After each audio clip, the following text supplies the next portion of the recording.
प्रश्नावली 7.1 पहला का फर्स्ट है। चित्र 7.10 में सर्वांगसम रेखाखंडों को छांटिए। आप ट्रेस करके देखें। इसको हम सबसे पहले स्केल से मापेंगे। एक रेखाखंड जिस दूसरे रेखाखंड के बराबर होगा वही सर्वांगसम होगा। मापने के बाद हमने पाया कि AB एवं KL ये सर्वांगसम है। CD एवं IJ ये सर्वांगसम है। EF एवं GH ये सर्वांगसम है।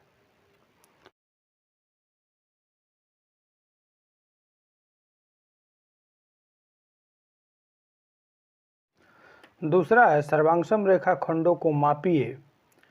उनके माप के बारे में आप क्या कह सकते हैं। इसको माप लेना है और ये चूंकि एक दूसरे के बराबर हैं इसलिए सर्वांगसम है। इसे विद्यार्थी स्वयं लिखेंगे। दूसरा का फर्स्ट है। नीचे दिए गए चित्रों में सर्वांगसम कोणों को छांटिए। कोणों को ट्रेस कर पता करें। इसे चांद रख करके हम माप सकते हैं और यह देखेंगे कि कौन कोण किसके बराबर है। कोण ABC एवं कोण JKL ये आपस में बराबर सर्वांगसम होंगे। कोण DEF एवं कोण GHI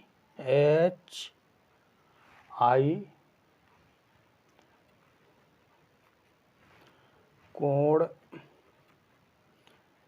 NO एवं कोण PQR। दूसरा है इनमें से सर्वांगसम कोणों को मापिए। आप उनके माप के बारे में क्या कह सकते हैं। तो हम सभी कोणों को चांद की सहायता से मापेंगे। रेखाओं को मापेंगे। जो एक से दूसरे के बराबर होगा वही सर्वांगसम होगा। इसे विद्यार्थी स्वयं लिखेंगे।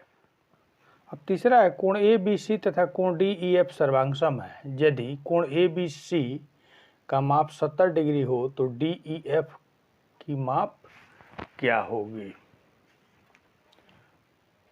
चूंकि कोण ABC सर्वांगसम है कोण DEF के, ये प्रश्न में दिया हुआ है, इसलिए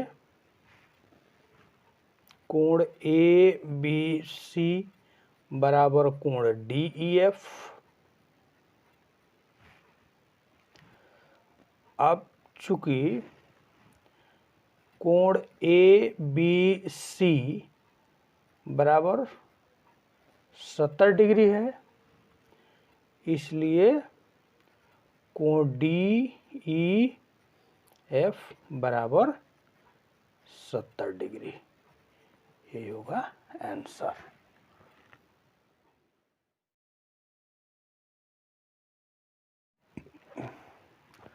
चौथा, नीचे दिए गए सर्वांगसम त्रिभुजों के प्रत्येक जोड़े में संगत भुजाएं एवं संगत कोण बताइए। पहला है त्रिभुज XYZ सर्वांगसम है त्रिभुज ABC के। तो भुजा XY यह सर्वांग होगा भुजा ए बी के। तो यहाँ हम लिखेंगे ए बी। भुजा वाई जेड यह होगा बी सी के। भुजा बी सी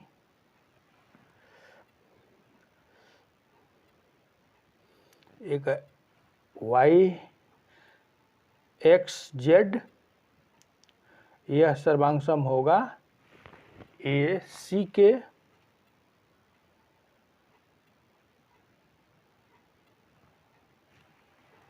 और कोण x, तो कोण x होगा कोण ए के।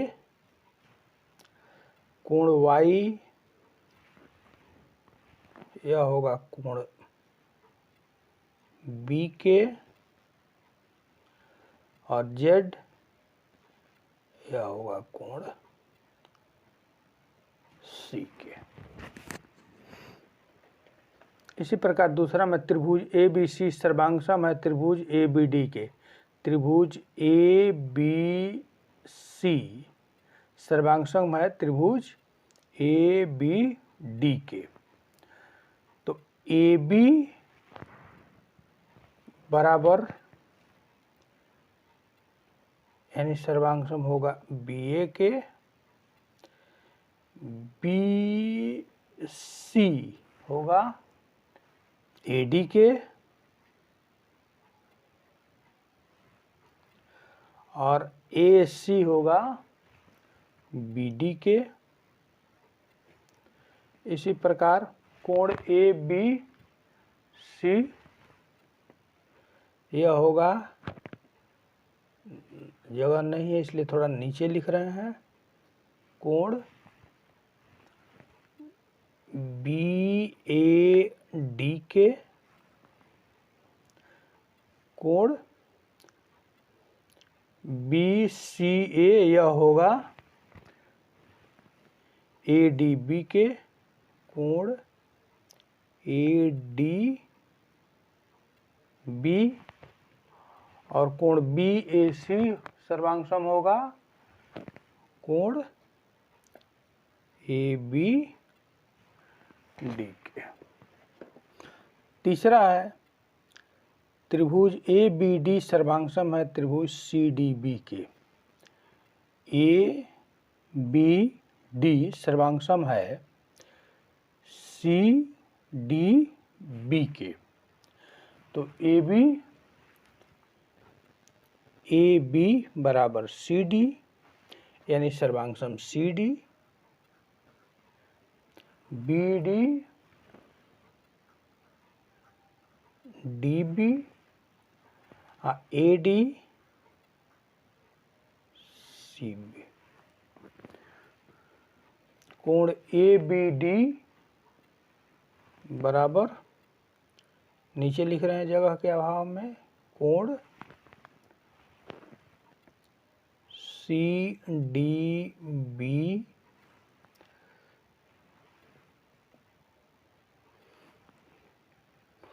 कोण बी डी ए कोण डी बी सी कोण बी ए सी कोण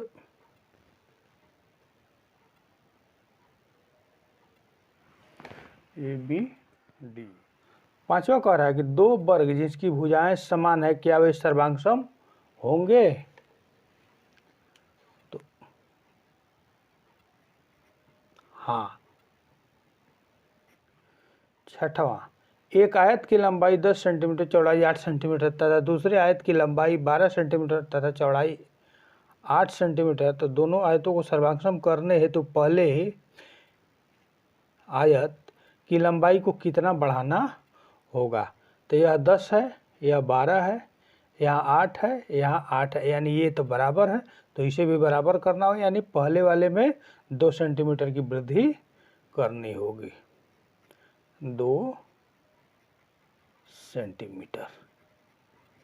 7वां कह रहा है कि चित्र 7.12 में बने 2 वृत्त क्या सर्वांगसम होंगे, यदि हाँ तो क्यों। हाँ, ये दोनों वृत्त सर्वांगसम है क्योंकि इनकी त्रिज्या बराबर है। इसकी भी त्रिज्या 2 सेंटीमीटर है और इसकी भी त्रिज्या 2 सेंटीमीटर है, इसलिए हाँ आंसर।